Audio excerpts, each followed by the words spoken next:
So under velocity time graph, this is the next video about for uniformly retarded motion. Okay, so uniformly retarded. So that means retardation means what I said, it is negative acceleration. That means the velocity of the body goes on decreasing with the time. That is called as retardation. If the velocity is decreasing at a uniform rate, that will be called as uniformly retarded motion. Okay, now look at here, I have plotted some points here. So for the time and velocity. So I have taken when the time is 0, the velocity is, let's suppose, 30 meter per second. When time becomes 2 seconds, its velocity becomes 20 meter per second. When its time is 4 seconds, its velocity becomes 10 meter per second. And it is 6, its velocity became 0. So that means you can see here, so that means with the time, the velocity goes on decreasing. Let's find out the acceleration in each case. If I am finding in 2 seconds, what is the acceleration? Or you can say, what is the retardation value? So here we can say, so acceleration will be equals to what? This is the final velocity is 20, initial velocity here 30. So this is giving you the change by the time interval is what? 2. So this will be minus 10 by 2. So this is minus 5 meter per second square. Okay, so that means for this gap, so here what is your acceleration? This is minus 5, which is showing the negative acceleration. Even similarly from 2 to 4 seconds, if you are finding what is the acceleration in this case, so here final velocity is 10 minus initial velocity is 20, and what is the time gap? 4 minus 2 is 2. So here also if you look at, this is minus 10 by 2, so this is minus 5 meter per second square.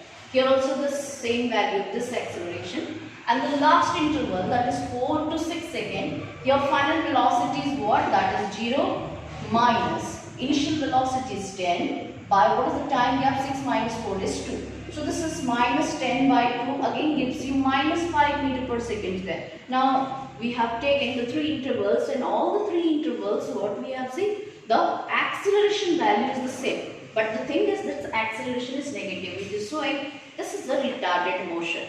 Now let's plot these points over here. So see what type of graph you are going to get in this case. Okay.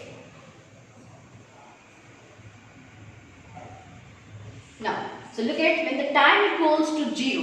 When the time is 0, velocity is 30. So that means time 0. So here velocity is 30. So this is the point in the velocity axis. When the time is 2, its velocity drop to 20. When the time is 2, velocity is 20. So this is the second point. When the time is 4, its velocity is 10. So this is third point. And when the time is 6, its velocity becomes 0. So time, its velocity is 0. That means it will be coinciding with its time axis. So we plotted 4 points. Now let's join these points.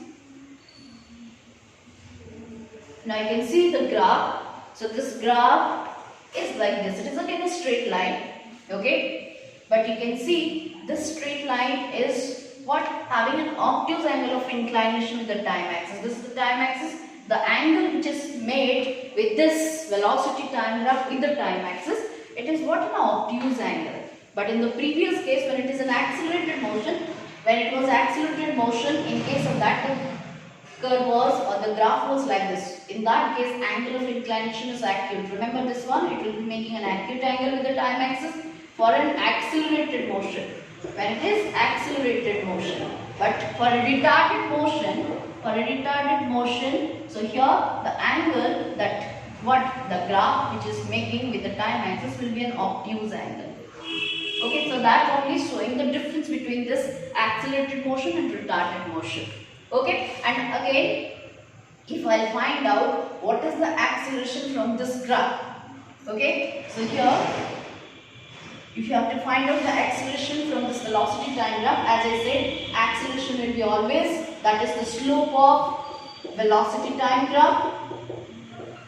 Slope of velocity time graph. So for this graph, again we will find out this acceleration now. How to find the slope? I said you take 2 points. Let's suppose I have taken the 2 points. Suppose A and this final point is this one. Okay, for convenience I am taking this point. Okay, AB.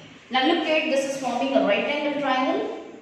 So in between I am just clearing all. So now see that it is what? It is a right angle triangle once again. ABO, it is a right angle triangle, and if suppose I have to find out the acceleration by finding the slope. So what is the formula I said? Change in y-axis. So this will be change in y-axis by change in x-axis. This is the formula I said you to find the slope. Okay, now look at the change in the y-axis. This is the y-axis which is taken as velocity axis. So how to get the change? Change is always the final position minus the initial position. That you remember. And here the initial position is this one. In case of deaccelerated or retarded motion, this is the initial position. Okay, and this is the what? Final position. So initial position. So it is 30. Okay. Sorry. So we have to change means final minus initial. So final is what? 0. And what is the initial here? Minus 30. So 0 minus 30. And look at this time interval. So here this is final time is 6, initial is 0. So this is minus 30 by 6. So it will be giving you what? Minus 5 meter per second square. Okay. So that means what is the acceleration we are getting here? That is the negative value. And this is